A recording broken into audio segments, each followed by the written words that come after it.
அனைவருக்கும் வணக்கம். நமக்கு ஃபிசிக்கல் ஆக்டிவிட்டி அப்புறம் மென்டல் ஆக்டிவிட்டி. ஸோ நார்மலாக பார்த்தீங்கன்னா, ஒரு ஃபிசிக்கல் ஆக்டிவிட்டி இருக்கிற ஒரு அவுட்டோர் ஸ்போர்ட்ஸ் இருக்கிற ஒரு பர்சனுக்கு ஒரு மென்டல் ஆக்டிங்கிறது ஒரு 10% தேவைப்படும். ஸோ அதே மாதிரி ஸ்போர்ட்ஸ் வந்துட்டு இன்டோர் ஆக்டிவிட்டி இருக்கிற ஒருத்தவங்களுக்கு, ஃபார் எக்ஸாம்பிள் செஸ் அப்படின்னு எடுத்துட்டாங்கன்னா, அவங்களுக்கு ஃபிசிக்கல் ஆக்டிவிட்டிங்கிறது ஒரு 10% வேணும். ஸோ ஃபுல் டைமாக அதுலேயே இருந்தாலும் ஒரு அவுட்புட் கிடைக்குமா அப்படிங்கிறது கண்டிப்பாக முடியாது. ஸோ ஒரு ஸ்போர்ட்ஸை எப்படி பார்க்கணும் அப்படின்னு பார்த்தீங்கன்னா, ஒரு ஃபெயிலியரை தாங்கிக்கக்கூடிய சக்தியை எது கொடுக்கும்னு பார்த்தீங்கன்னா, ஸ்போர்ட்ஸ் தான் கொடுக்கும். ஸ்போர்ட்ஸில் எதுவுமே இல்லாமல் ஃபுல் டைமாக ஸ்டடீஸ் அப்படின்னு இருந்துட்டு, ஸோ அவங்க நாளைக்கு வந்துட்டு ஒரு கஷ்டத்தை ஃபேஸ் பண்ணுறாங்க, அவங்க லைஃப்பில் ஒரு இனிஷியேட்டிவ் எடுத்து அதில் ஒரு லாஸை ஃபேஸ் பண்ணுறாங்க, ஒரு பிஸ்னஸில் லாஸை ஃபேஸ் பண்ணுறாங்கன்னா, அதை தாங்கக்கூடிய சக்தி வந்து பார்த்திங்கன்னா இக்கால குழந்தைங்களுக்கு வந்துட்டு அது கிடைக்காது. ஸோ அந்த காலத்தில் பார்த்தீங்கன்னா, நம்ம வீட்டில் மாமாவோ சித்தப்பாவோ எல்லாருமே எப்படி இருப்பாங்கன்னு பார்த்தீங்கன்னா, அவ்வளோ பெரிய ஒரு இன்புட் வந்து ஸ்டடீஸில் இல்லைனாலும் அவங்கனால வந்து பிஸ்னஸில் ஓரளவுக்கு சர்வே பண்ண முடிஞ்சிருக்கும், கொஞ்சம் பெட்டராக வர முடிஞ்சிருக்கும். காரணம் என்னன்னு பார்த்தீங்கன்னா, அப்போது அவங்களுக்கு இருந்த அந்த ஸ்டடீஸ் இல்லைனாலும் அங்கேருந்து ஏற்றுக்கக்கூடிய தன்மை அப்படிங்கிறது வந்து ஜாஸ்தியாக இருந்தது. ஸோ அது இந்த காலத்தில் இருக்கிற குழந்தைங்களுக்கு ஸ்போர்ட்ஸ் ஆகட்டும், பிஸ்னஸ் ஆகட்டும், இல்லை குழந்தைங்க என்ன ஆகுறாங்களோ, என்ன ஆகணும்னு நினைக்கிறாங்களோ, ஸோ அவங்களுக்கு வந்து பார்த்திங்கன்னா காமனாக 3 விஷயம் இருக்கும். ஸோ இதுக்கு முன்னாடியே நம்ம பேசிக் ஹேபிட்ஸில் 3 விஷயம் பார்த்துட்டோம். ஸோ அரேஞ்சிங் ஸ்லிப்பர்ஸ் ப்ராப்பர்லி பார்த்துருக்கோம். ஸோ காலையில் எழுந்த உடனே நம்மளோட ப்ரிப்பேரிங் அவர் ஓன் வெட்டிங் பார்த்துருக்கோம். எடுத்த பொருள் எடுத்த இடத்துல வைக்கிறது பார்த்துருக்கோம். ஸோ அந்த மாதிரி ஒரு எக்ஸாம்பிள் எடுத்து அதில் எப்படி இம்ப்ரூவ் ஆகணுங்கிற ஒரு கேஸ் ஸ்டடி மாதிரியே நம்ம பார்க்கலாம். உதாரணத்துக்கு சதுரகம், செஸ் அப்படின்னு எடுத்துக்கலாம். ஸோ செங்கலம்னு சொல்லுவாங்க. ஸோ பீசஸ் எல்லாம் முதல்ல பார்த்தீங்கன்னா ஷேப்ஸ் வச்சு தான் ஐடென்டிஃபை பண்ணியிருப்பாங்க. ஸோ அப்போ ஃபோக்கஸுங்கிறது டிஃபால்ட்டாகவே ஜாஸ்தியாக இருந்திருக்கணும். ஸோ இப்போது ஃபார் எக்ஸாம்பிள் செஸ் அப்படின்னு இருக்குன்னா, அந்த ஸ்போர்ட் எதுக்காக கொண்டு வந்தாங்கன்னு பார்க்கணும். அது இல்லாமல் நான் ஒரு கேம் நான் டெவலப் ஆகிறேன், நான் ஒரு பெரிய கிராண்ட் மாஸ்டர் ஆகிறேன்னு சொல்லிட்டு என்ன பர்பஸ்ன்னு தெரியாமல் அப்படியே வந்துட்டு ஒரு பெரிய லெவலுங்கிறது அட்டைன் பண்ணுறது கஷ்டம். ஸோ கம்மிங் பேக் டு நம்ம டாபிக், இப்போ ஸ்போர்ட்ஸில் எடுத்துட்டோம் அப்படின்னா, செஸ்ஸில் ஒரு செஸ் ஏன் கண்டுபிடிச்சாங்கன்னா, என்னென்னலாம் பிளான் அப்படிங்கிறது பண்ணணும். ஸோ ஆப்போசிட்லேயும் என்ன பிளான் பண்ணாங்க, அதுக்கு நம்ம எப்படி தயாராக இருக்கணும் அப்படிங்கிற பேசிக் கான்செப்ட்.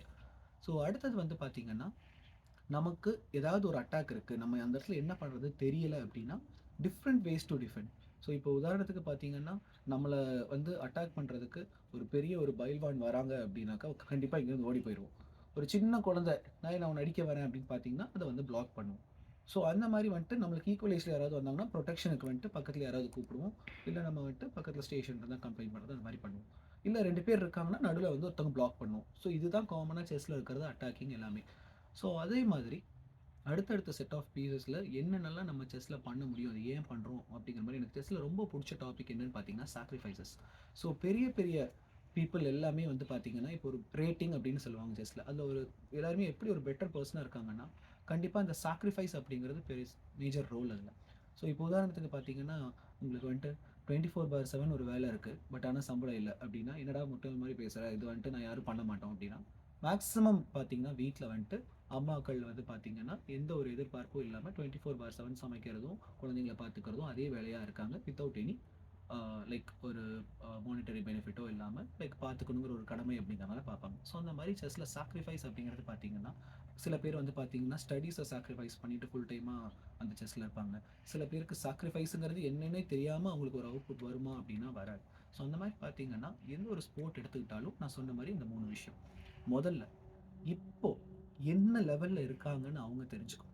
ஃபார் எக்ஸாம்பிள், நான் வந்துட்டு இப்போ செஸ்ஸே எடுத்துட்டிங்கன்னா, நான் ஃபோக்கஸே இல்லை, சும்மா எப்போ பார்த்தாலும் பீசஸ் சும்மா சும்மா கொடுத்துட்ருக்கேன், இல்லை நான் பெரிய டெவலப்மெண்ட் எதுவுமே கிடையாது அப்படின்னா, ஃபஸ்ட்டு வந்துட்டு அந்த பீசஸ் கொடுக்குறத ஸ்டாப் பண்ணணும். அப்போ என்ன பண்ணணும் அப்படின்னா, நம்ம என்ன நிலைமையில இருக்கோம் அதை வந்துட்டு அக்செப்ட் பண்ணிக்கணும். இப்போ சில இடத்துல என்ன ஆகும்னு பார்த்தீங்கன்னா, குழந்தை நிஜமாலுமே பெட்டராக இருக்க மாட்டாங்க, பட் எல்லாருமே ஆஹா ஓஹோ சூப்பர், இவன் சூப்பர் சூப்பர்னு சொல்கிறதுனாலேயே ஒரு தப்பான ஒரு பிம்பத்தை பிரதிபலித்து நிஜமாலுமே சூப்பர்னு நினைக்க வச்சிருவாங்க. அது இல்லாமல் அந்த குழந்தை என்னவோ அதை வந்துட்டு ஆஸ் யூஷுவல் அவங்க தெரிஞ்சுக்கணும். ஸோ ஒரு பர்சன் எப்படி இருக்காங்களோ அதை ஆஸ் யூஷுவல் தெரிஞ்சுக்கணும். அப்படி இருந்தால் தான் அவங்களோட ஒரு பெஞ்ச் மார்க்கை அடுத்த லெவலில் வைக்க முடியும். ஆல்ரெடி இப்படி இருக்கிறவங்க நீங்கள் இந்த லெவலில் வச்சுருக்கீங்க அப்படின்னா, அவங்க இப்படி தான் இருக்காங்கன்னு நினச்சிட்டு இருந்தாங்கன்னா அவங்க டெவலப்மெண்ட் அப்படிங்கிறது இருக்காது. ஸோ சில பேருக்கு பார்த்தீங்கன்னா, எனக்கு எல்லாம் தெரியும், ஐநோ உனக்கு என்ன தெரியும், நான் இங்கே படிக்கிறேன், உனக்கு எப்படி தெரியும் அப்படிங்கிற ஒரு ஸ்டேஜில் இருக்கிறத நீங்கள் வந்து உனக்கு என்ன தெரியும்னு பிரேக் பண்ணாமல், ஸோ அவங்கள வந்துட்டு உட்காந்துட்டு okay this is what who you are, like who I am அப்படிங்கிற மாதிரி ஒரு ப்ரொஜெக்ஷன் ஃபஸ்ட்டு கொடுக்கணும். ஸோ அதுக்கு எப்படி இருக்காங்களோ அந்த நிலைமை, அப்போ எந்த நிலைமையில இருக்காங்கன்னு தெரிஞ்சாதான் அதில் அவங்க என்ன பண்ணணும் அப்படிங்கிறது learning from the mistake. So ஒரு ஃபார் எக்ஸாம்பிள் இதே செஸ் கேம் எடுத்தாச்சுன்னா, அந்த கேம் விளையாடுறாங்க, ஒரு லூஸ் பண்ணுறாங்க அப்படின்னா அந்த கேமில் என்ன லூஸ் பண்ணியிருக்காங்க, learning from the mistake.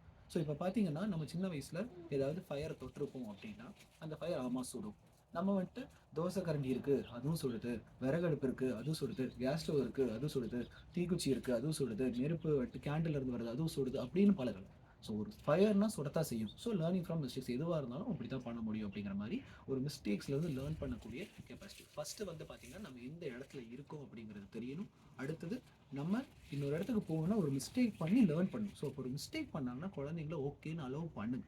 So அந்த மாதிரி ஒரு மிஸ்டேக் பண்ணும்பொழுது அப்படியே ஒரு மிஸ்டேக் பண்ணிவிட்டு அதை திரும்ப ரிப்பீட் பண்ணாது. சில பேர் பார்த்தீங்கன்னா உனக்கு நான் சைக்கிள் ஓட்ட பழகி விட்றேன் அப்படின்னு சொல்லிட்டு கரியரே பிடிச்சிட்டே போயிட்டு இருப்பீங்க. அந்த பையன் விழுகவும் மாட்டான், அவனும் சைக்கிள் ஓட்டி பழக மாட்டான். ஸோ ஆனால் சைக்கிள் ஓட்டணும் தான் நினச்சிக்குவான். ஸோ அந்த மாதிரி பார்த்தீங்கன்னா ஒரு மிஸ்டேக்ஸை வந்து அவங்க லேர்ன் பண்ணணும் அப்படிங்கிறது கான்செப்ட். ஸோ ஃபஸ்ட்டு சொன்ன கான்செப்ட் அவங்க என்ன நிலைமையில் இருக்காங்க. செகண்ட் ஒரு மிஸ்டேக் பண்ணாங்கன்னா அந்த மிஸ்டேக்லேருந்து லேர்ன் பண்ண விடுங்க. அது ஸ்போர்ட்டாக இருந்தாலும் வீட்டில் வேறு என்ன ஈவெண்ட் என்ன பண்ணாலும் ஸோ ஒரே மிஸ்டேக்கை தான் திரும்ப பண்ணக்கூடாது. உதாரணத்துக்கு ஒரு டைம் மட்டும் தட்டிலேருந்து கீழே சிந்திடுச்சுன்னா உடனே திட்டக்கூடாது. அவங்க பயந்துட்டாங்க, ஒன்றுமே பண்ண முடியாது. சிந்திட்டியா பரவாயில்ல, ஸோ நெக்ஸ்ட் டைம் இந்த மாதிரி பண்ணாது. திரும்பவும் பண்ணாங்கன்னா எதனால் அப்படி பண்ணுறாங்கங்கிறது பார்க்கணும். So learning from mistakes. மூணாவது நம்ம வச்சிருக்கிற ஒரு ஷார்ட் டேர்ம் கோல். ஸோ அந்த கோல் ரீச் பண்ணுறதுக்கு நம்ம என்ன பண்ணணும். இது எதுவுமே இல்லாமல் என்னால் இங்கே போக முடியல அப்படிங்கிறது it is not going to work. So அதே மாதிரி செஸ்ஸில் இப்போ நீங்கள் ஒரு உதாரணத்துக்கு ஒரு நிலைமையில அந்த எக்ஸாம்பிள் அந்த ஸ்போர்ட்டில் நீங்கள் எடுத்துக்கிட்டிங்கன்னா இப்போ என்ன நிலைமையில் இருக்கீங்க அப்படிங்கிறது ஃபஸ்ட்டு நீங்கள் தெரிஞ்சுக்கோங்க. அந்த நிலைமையில் ஒரு மிஸ்டேக்ஸ் லேர்ன் பண்ண ஐடென்டிஃபை பண்ணுங்கள். ஃபார் எக்ஸாம்பிள் ஒரு கேம் விளாண்டா அந்த கேம்லேருந்து ஒரு லேர்ன் பண்ணணும் மிஸ்டேக்ஸ். ஃபார் எக்ஸாம்பிள் நம்ம கையில் ஆன்சர் பேப்பர் கிடைக்கும் எக்ஸாம் முடிச்ச உடனே. அந்த எக்ஸாம் முடிச்சோடனே அந்த ஆன்சர் பேப்பர் வச்சுக்கிட்டு இந்த மிஸ்டேக்லாம் நம்ம பண்ணியிருக்கோமா அப்படின்னு பார்க்குற மாதிரி இப்போ நான் விளையாண்ட இந்த கேமில் நான் என்ன மிஸ்டேக் பண்ணியிருக்கேன்.